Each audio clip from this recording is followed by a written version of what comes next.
Ladies and gentlemen, good evening. I'm Prasad and these are the top stories for today. Senior lawyer Muhammad Shafee Abdullah courted ridicule yesterday when he told the Court of Appeal that he had fractured his hand because his pet dog jumped on him.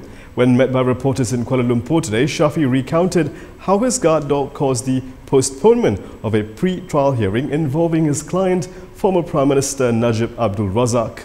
I fell. That's how I got injured. The doctor now told me that lucky, because the doctor thought it's broken before the x-ray.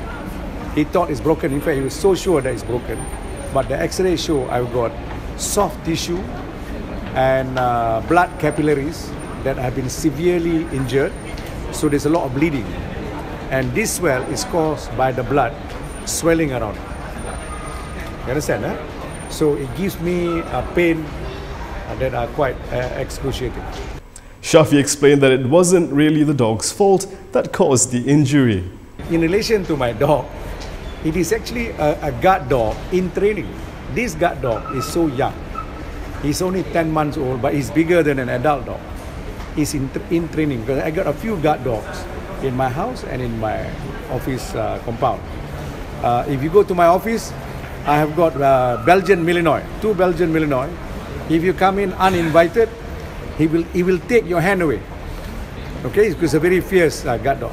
But the one in my house, there is an old guard dog, but there is a young one which we are training to be a guard dog. This is the guard dog that is a little bit playful, that was trying to play with me, that I fell backward. It's not caused by him, but I was careless in the way I moved. Shafee also clarified that it was not him who asked that the matter be deferred to Friday, but it was the court that fixed the date.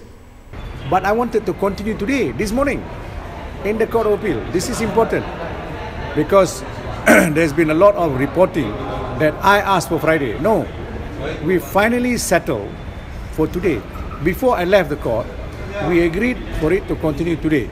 On a more serious matter, former Prime Minister Najib Abdul Razak maintained his not guilty plea on 3 counts of money laundering, amounting to 27 million ringgit of SRC International Sendiri and Berhad funds 5 years ago. Najib nodded when the charges were read out to him, and when asked whether he pleaded guilty or not, he said claim trial. The case came up for mention for the first time before High Court Judge Muhammad Zaini Mazlan today after its transfer from the Sessions Court. Deputy Domestic Trade and Consumer Affairs Minister Chung Chen Jian has backed DAP Deputy Secretary General Ngako Meng's remarks that the UMNO PAS union could lead to Malaysia becoming a Taliban state. All right, the cooperation of PAS UMNO is not only a threat to the Pakatan Harapan, but also a threat to our country as a whole. As we can see from the propaganda that they advocate in the past 2 by-elections, they are going along the racial and religious issues. The Stampin MP also expressed his disappointment with BN component members, MIC and MCA, for going along with UMNO and PAS in its new working relationship. Minister in the Prime Minister's Department, Mujahid Yusof Rawa, has met with controversial Muslim preacher Zakir Naik, who is wanted in India over allegations that he is linked to terror activities. In a Facebook posting this evening, Mujahid, who is in charge of Islamic affairs, posted a photograph of the meeting.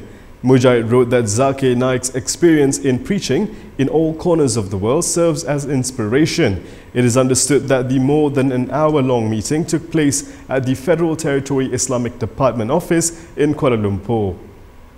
The mandatory death penalty for 11 criminal offences are to be repealed and substituted with the death penalty imposed at the discretion of the court, the Dewan Rakyat was told today. Deputy Minister in the Prime Minister's Department, Muhammad Anipah Maidin, said this mandatory death penalty was for 9 offences under the Penal Code and 2 under the Firearms Increased Penalties Act 1971.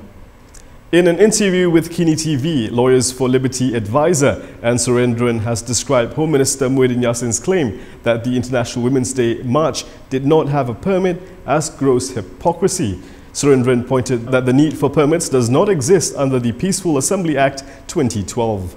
And I'm very surprised that the new government is talking this way, because most of those people who are sitting in the new government themselves used to organize rallies like this, themselves used to regularly infringe the Peaceful Assembly Act, the 10-day notice period, which we all thought was unjust.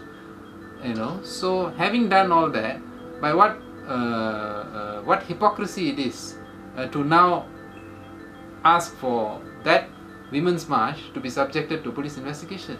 More than 300 rally-goers had converged on the city centre on March 9th for the march, which was held in conjunction with International Women's Day. The presence of LGBT participants at the demonstration sparked criticism from parties on both sides of the political divide. According to police, an investigation has been initiated on the Women's March and that statements of certain individuals will be recorded. And that is all from me today. For more stories, go to KiniTV.com. Please subscribe, hit like and share. I'm Prasad. Thanks for watching. Good night.